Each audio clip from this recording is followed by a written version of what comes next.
How to fix lines on iPhone screen. Let's get started. First up, what you can do is restart your iPhone. For that, launch your settings, navigate to the option of General, scroll all the way down, you'll find the option of Shutdown. Click on that option, you'll get the slider. Slide that icon to the right to turn off your phone.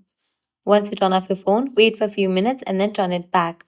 With that, your problem might be resolved. Next, update your iOS. For that, head towards the option of software update. If you find any updates over here, just update your phone software to its latest version. This often comes with bug fixes that can solve display issues. Next, hard reset. Hard reset can fix display lines caused by software glitches. Press and hold on the volume up button, press and hold on the volume down button, press and hold on the side button until the Apple logo appears. With this, your problem might be resolved.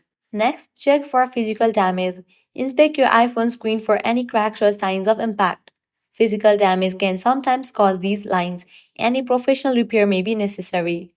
If the issue persists after these steps, it could be a hardware problem. Contact Apple support or visit an Apple store for further assistance.